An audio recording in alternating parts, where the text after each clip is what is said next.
So Fairy Tail episode 152, reality starts sinking in that 7 years have truly passed and Fairy Tail is no longer the beast that it used to be.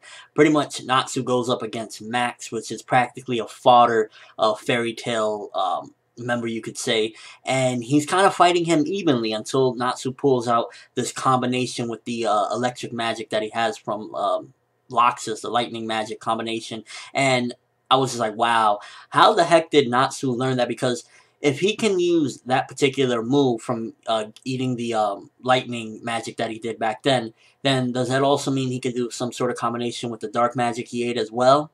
That had me a little bit curious. I guess he could, but he just chooses not to.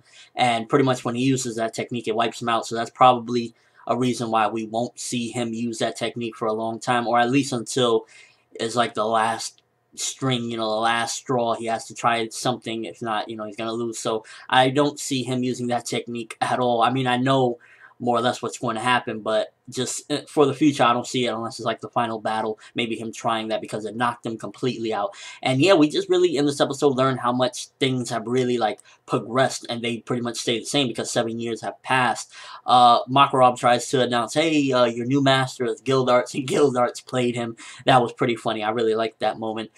Basically, Gildarts says two things. One, since he's master at the time, he leaves a letter behind, and he's like, one, let Loxus back in the guild, and two, Makarov is the new headmaster again of Fairy Tail, so he's like the 6th headmaster now.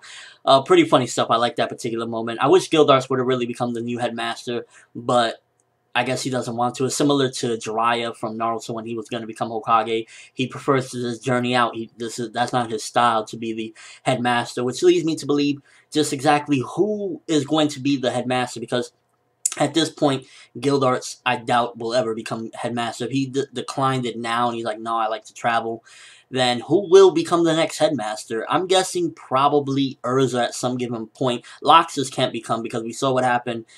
He will probably be corrupted by power again. I mean, he did learn his lesson, but at the same time, I just don't see him ever becoming headmaster. I kind of see either Urza becoming headmaster, or maybe Mita Jane, possibly. I doubt it. She's too weak as far as like character-wise. So I definitely would have to say that Urza will definitely be the next headmaster. And also in this episode, we meet up with Porcela, or Porska. I don't know how to pronounce her name, but that old lady that's Makarov's friend, and pretty much Wendy. And Wendy starts crying, and we learn that she's the Edolas version of Wendy's dragon, the Sky Dragon. And that was kind of interesting, but it also brings further questions.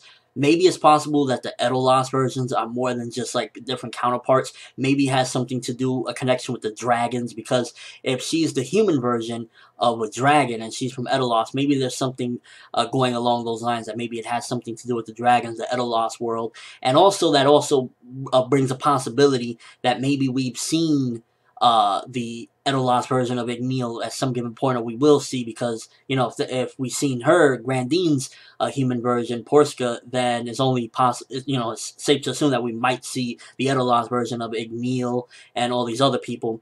And all around, this episode was okay.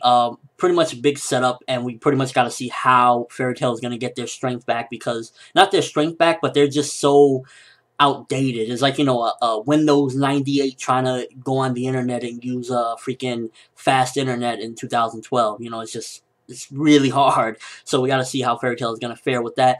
And again, all around, just okay setup episode. Nothing too fancy. My favorite part was probably seeing between Natsu pretty much not being able to, or I guess in the end he was able to, but pretty much having a hard time with Max, which, again, he's like a fodder member of Fairy Tail. He's nobody.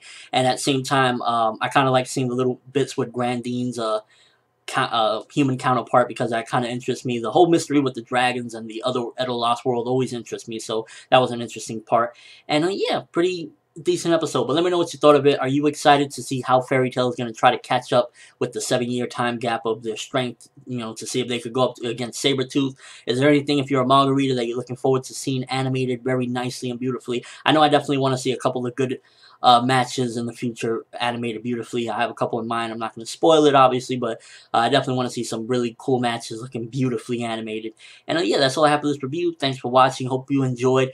Thumbs up for Natsu pretty much being outclassed at this moment. I mean, you know, Fairy Tail always finds their way to get back up, but it's interesting to see that they're not top dogs no more, and they got to work their way back up to that level. I'm for World, and as always, people, have an awesome day.